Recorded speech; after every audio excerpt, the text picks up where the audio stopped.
Yeah, not sure if you could tell by that, but the car is up on jack stands. So remember when I finished my car? Yeah, it's broken again. Managed to drive this thing for about 2-3 days maybe. Where is it? Up in here. It's leaking brake fluid somewhere. I'm not exactly sure where, but it's leaking. Making a mess. Giving me a bad time. So it's not cool. Yeah, this sucks. This really set back everything. And it's leaking somewhere from here. I'm going to push on the brakes so I could see exactly where it's leaking, but this really sucks. That's the part. Hopefully that does not fall. I'm going to push on the brakes, see what happens.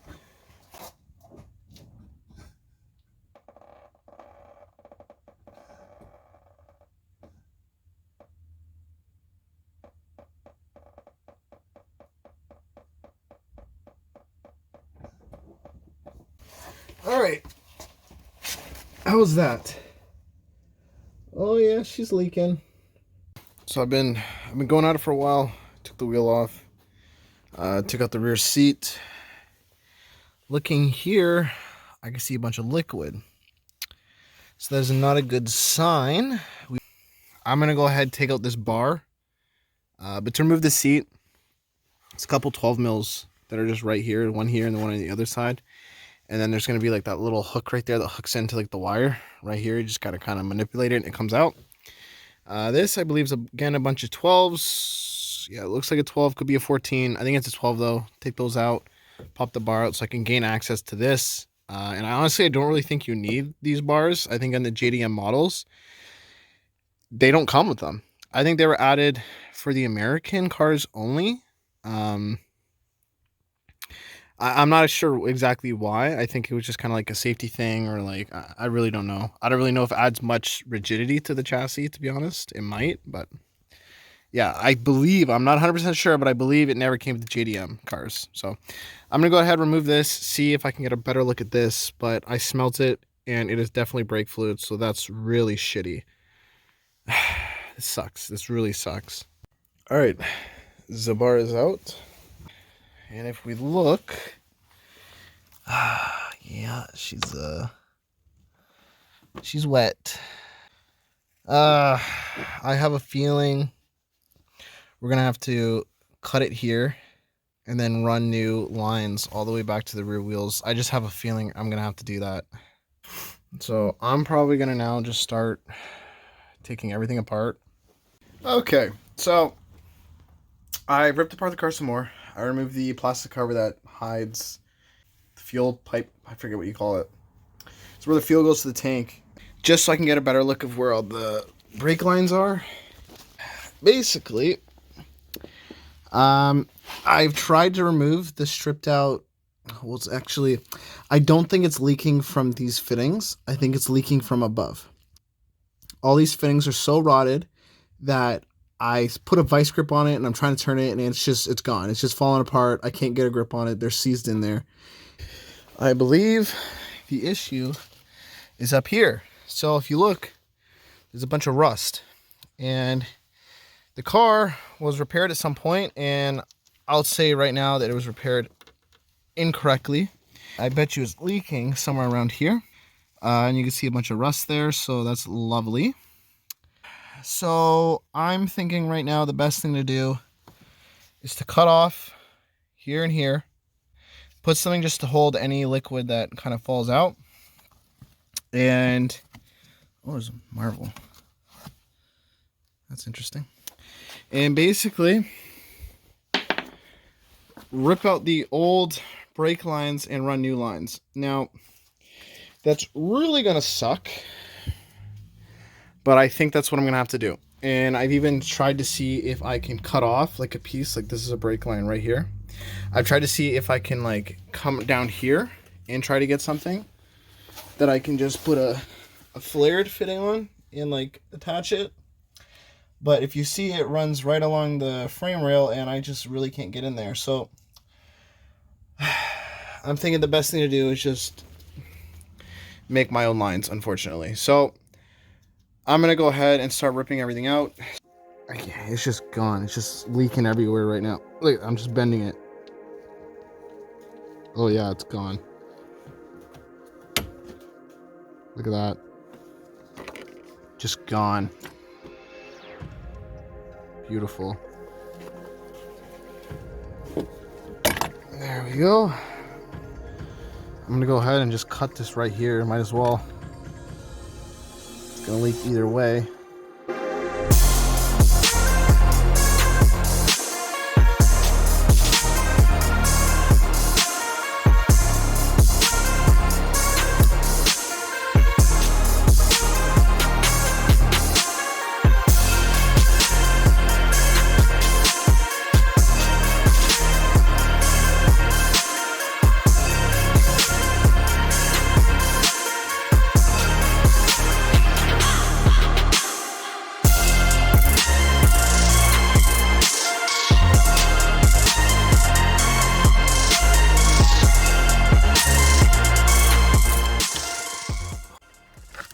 I guess we'll put that like that for now, just so something gets collected. Okay, so on Amazon, I purchased this double flaring kit. Never done this before, so this should be interesting. We're using 3/16 line, or tube, whatever you want to call it, focus or nah. This is the copper nickel brake lines that are 3/16, 20 feet long. And it was $31 plus tax on Amazon, and I ordered it on the 1st, and today is the 9th, 10th, I think 9th, and it still wasn't shipped. So I'm like, I don't got time to wait. So I went to Canadian Tire. I think that was like 60 bucks plus tax. I bought some brake fluid, which I'm gonna need. I might have to get more, to be honest. I purchased the hardware we're gonna need. 3/16, so that's like a female to female. That's the males, so that goes in the fitting. So I'm gonna mess around with this flaring stuff, see if I can figure it out. This is my first flare result. I don't know if you can see that. It's split right there, so that was no good. This is my most recent one. Came out pretty good. I managed to flare these, and they look, I guess, decent. Not amazing, but decent. So I went ahead and bent up this line, and I'm going to start the process of bending it to shape to fit underneath the car. This is going to be what goes to the braided brake line, which is the red hose right there. It's going to go to that. So I'm going to screw this on probably, and then this is just kind of going to be messing around, trying to figure out the best way to make everything fit. So we made a little bit more progress than I thought we were going to make. We bent some tube, made it come down. It's coming down further than it does from OEM. So if I were to redo this, I would definitely cut this so it's not as far down. But it should clear everything without a problem. But yeah, I'll probably bend this up a little more just to make sure we're 100%. But it's running along the frame. And that's where the other ones are, and it shoots up into this hole. This is our female to female connector. So I guess I'm gonna go ahead and just kind of put that in. If you never used one of these before, they're really not that difficult to use. I use this size right here for the airlines in my STI. We're using this size, it's I think 3/16, something like this. I'm gonna bend.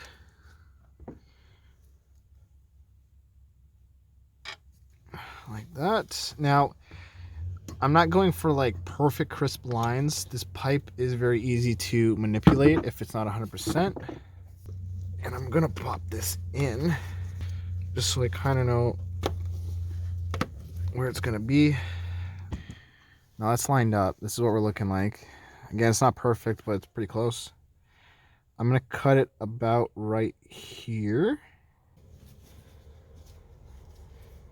Oh, there we go. Cut through. Yeah, I'm far from an expert with this stuff. I kind of learn as I go. And if I need to learn something, I learn it. Now, like I said, I'm not an expert. You can do this at your own risk. I also found out I'm gonna have to buy another pack of these. That's okay. We're gonna slide that on. For this, we're using 3/16.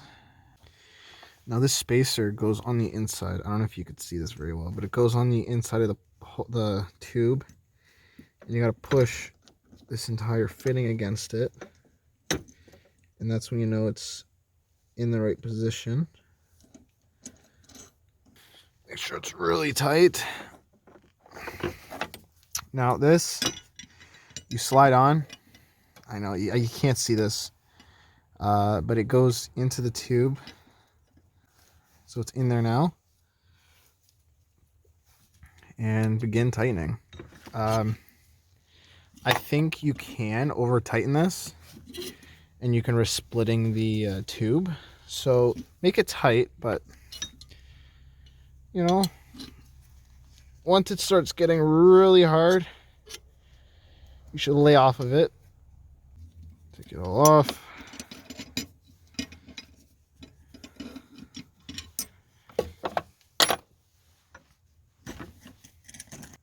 Golden. This actually looks really good. Holy crap. Let me show you guys real quick. That's the final product. Came out really good. So let's line it up.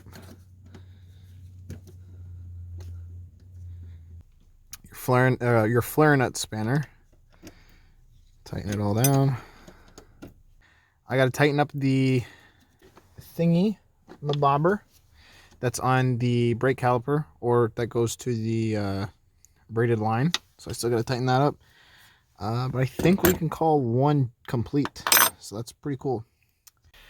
All right, just want to give you guys a little update. That's our two fittings now. I decided to run the driver's side rear brake line all the way under the passenger seat down to here.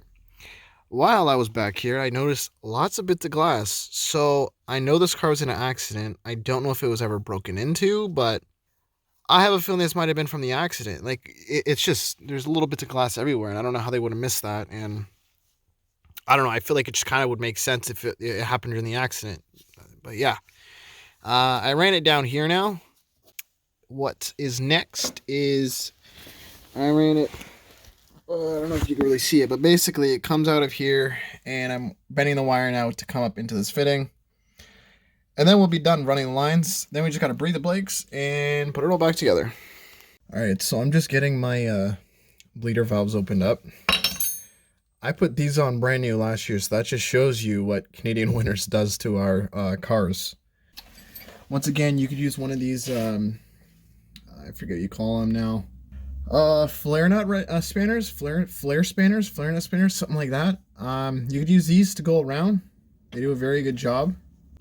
So they do a good job at going around the nut, so they don't strip them out, instead of using just like your normal spanner that can get loose and give you a hard day. However, it's a little bit long for here, so I'm going to try using the stubby. And the stubby also gets more contact points. However, I can try pushing on it, and that will work, but I'm going to try to shock it by hitting it with a hammer that hopefully will break free the rust. It loosened it a bit, but I'm just going to have to be careful to not strip it or chew up the corners anymore.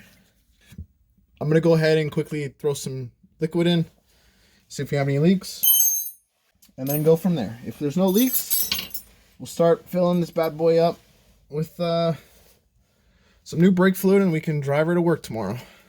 I'm just using this certified .3 basic brake fluid that I bought at Canadian Tire.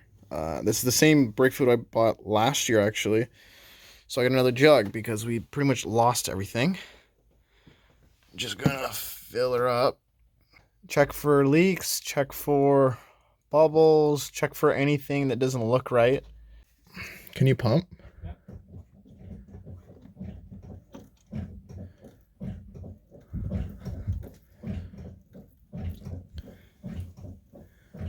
All right, I want you to then pump and hold.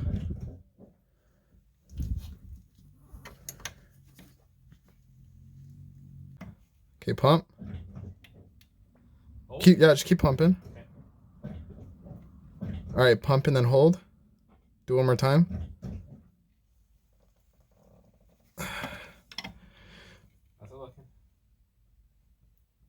That should be it. So that's one side done. Now just repeat 3 more times. We just bled the front brakes. It's the same as the back. If you do the back, you can do the front. If you do the front, you can do the back. The only difference really is just they're just bigger. So other than that, the exact same procedure. Start with the inside first and then work your way out. Use a little bit of hose just to make sure you don't get any air back into your system. And then, another thing is you want to start. So that right there is your brake fluid reservoir, your brakes master cylinder, your brake cylinder, whatever. That's your master cylinder and stuff.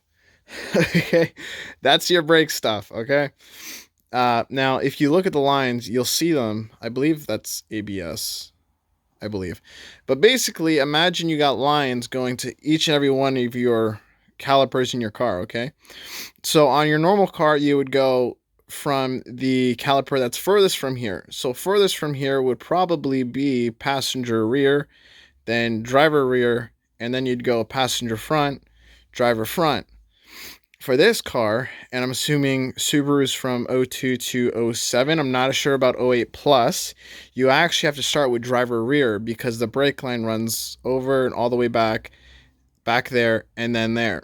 So you start there, and then I believe here, and then there. So you'd basically do driver rear, passenger front, driver front. I believe it's like that. I could have messed up the front. I'm not entirely sure, but I think it's like that if I remember from when I did this last year. So all that's left now is just to throw the wheels back on, torque everything down, and call it a day. This is definitely something I've never had to do before. I hope I don't have to do it again, but I'm probably going to, knowing my luck. I'm hoping these fittings hold on pretty well. Just double checking them. I don't see any leaks, so I think we're solid. Otherwise, we'd be having tons of fluid here. I'm not going to bolt everything back in right away. I'm just going to kind of leave stuff hanging out. And I'm going to double check everything after work. For example, like this bar and the seat, I'll just throw it across just so, I don't know, if I need to throw something back here, I can do it. But I'll take out the garbage because it doesn't make sense to leave that in here. Well, I hope you guys enjoyed the video. That's how you fix your rear brake lines for your, I'm assuming, 02 to 07 Subaru Impreza. I believe it's the same for Forester, probably Outback or Legacy. STI, WRX.